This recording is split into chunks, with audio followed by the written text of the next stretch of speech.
Assalamualaikum warahmatullahi wabarakatuh. Perkenalkan, nama saya Muhammad Alfi Kanza, Fakultas Ekonomi Bisnis, Prodi Manajemen. Nomor induk mahasiswa 210303289. Pada kesempatan kali ini saya akan membahas tentang seputar manajemen. Sebelum kita masuk ke materinya, apa sih itu manajemen? Manajemen adalah suatu ilmu di bidang ekonomi yang mempelajari bagaimana menjalankan suatu perusahaan atau organisasi secara sistematis dan mencapai tujuan bersama yang telah ditentukan.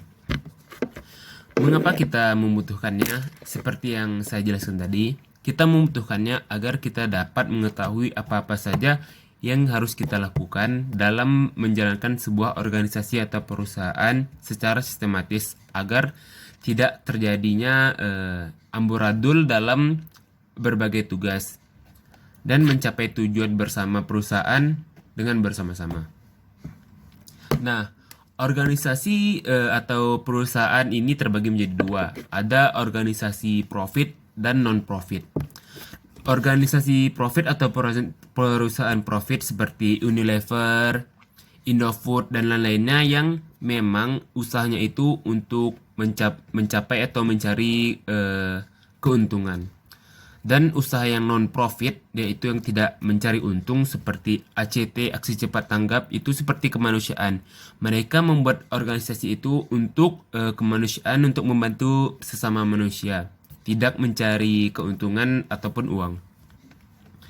Adapun beberapa tahapan atau fungsi manajemen. Yang pertama itu perencanaan. Sebelum kita mendirikan suatu organisasi atau perusahaan, kita harus memiliki rencana atau strategi yang akan kita lakukan saat telah berada di dalam perusahaan. Kita harus membuat ide atau rancangan cadangan yang kita lakuin jika strategi pertama atau strategi awal kita tidak berhasil. Dan pada perencanaan ini kita juga dituntut untuk melakukan apa sih tujuan dari perusahaan ini, apa sih goals yang ingin kita capai dalam perusahaan ini. Lalu setelah kita melakukan perencanaan, kita melakukan pengorganisasian. Pengorganisasian ini kita seperti membagi-bagi tugas masing-masing atau bagian-bagiannya masing-masing agar terjadinya sistematis dalam pekerjaan. Lalu yang ketiga ada pengimplementasian. Setelah kita membagi tugas atau membentuk suatu sistem, kita menjelaskan apa saja tugas-tugas atau masing-masing bagian dan sambil memberi motivasi kepada anggota atau rekan kerja atau di bawahan kita agar mereka melakukannya dengan semangat dan memiliki rasa kebersamaan dalam mencapai tujuan perusahaan. Lalu yang keempat atau yang terakhir ada pengendalian atau pengawasan.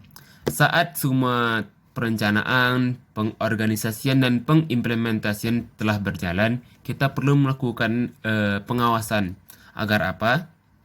Agar tidak terjadinya keluar jalur lah istilahnya dalam pekerjaan yang dilakukan oleh anak buah kita atau bawahan kita. Agar tetap di jalurnya, agar tetap mencapai tujuan yang kita inginkan bersama. Lalu selanjutnya lingkungan organisasi dan bisnis internasional. Di sebuah perusahaan atau organisasi terdapat lingkungan yang mempengaruhi jalannya perusahaan itu sendiri. Lingkungan organisasi ini pun terbagi menjadi dua, yaitu internal dan eksternal. Yang internal itu yang berada di dalam perusahaan tersebut, seperti pemilik organisasi atau perusahaan, tim manajemen, para anggota, pekerja, lingkungan fisik, organisasi lainnya. Eksternal itu yang bagian dari di luar organisasi atau perusahaan, seperti pemasok, pelanggan, pesaing, partner, strategis, regulator, pelanggan, pemerintah, masyarakat umum, dan lain-lainnya. Bisnis tentunya tidak hanya ada di nasional, ada juga di internasional, seperti pasar produk melalui kegiatan ekspor-impor, ataupun investasi langsung dengan membuat anak cabang di luar negeri dan lain sebagainya. Apa sih hubungan antara lingkungan bisnis dan pengaruh lingkungan organisasi terhadap bisnis internasional? Seperti kita beri contoh. Perusahaan KFC itu membuka cabang di Indonesia. Mereka melakukan pengimplementasian lingkungan. Mereka mencoba berbaur budaya apa sih yang ada yang cocok di Indonesia ini.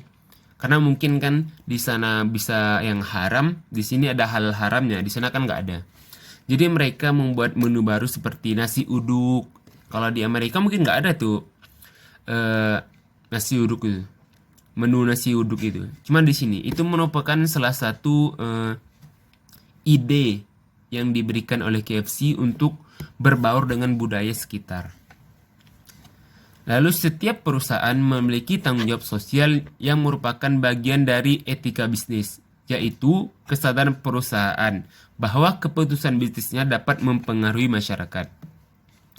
Adapun tanggung jawab perusahaan terhadap sosial seperti tanggung jawab terhadap konsumen, tanggung jawab ini bukan hanya sebatas memberikan makanan atau menyediakan jasa atau barang yang dia produksi. Tentunya barang dan jasa ia produksi atau ia berikan itu haruslah memuaskan terhadap pelanggannya.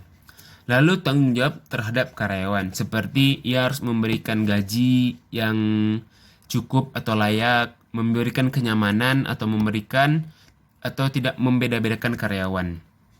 Lalu tanggung jawab kreditor. Saat perusahaan memiliki masalah keuangan dan belum bisa menyelesaikan kewajibannya, perusahaan harus memberitahukannya kepada kreditor.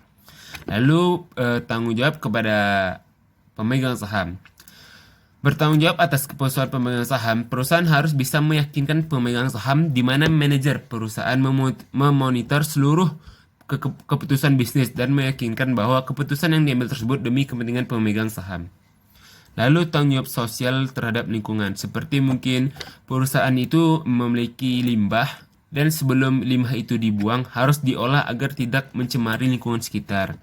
Seperti dia asap, dia harus ada filter asapnya itu agar tidak merusak udara sekitar, atau air limbahnya harus filter lagi agar tidak membahayakan air sungai lainnya, sehingga tidak mematikan air sungai yang mungkin menjadi sumber kehidupan bagi masyarakat sekitar. Lalu tanggung jawab komunitas. Hal yang sering dilakukan oleh perusahaan adalah dengan memberikan bantuan untuk sarana pendidikan, kesehatan, atau perbaikan pengadaan infrastruktur yang dibutuhkan oleh masyarakat sekitar. Saya kira cukup segini saja penjelasan dari saya. Lebih dan kurang mohon dimaafkan. Assalamualaikum warahmatullahi wabarakatuh.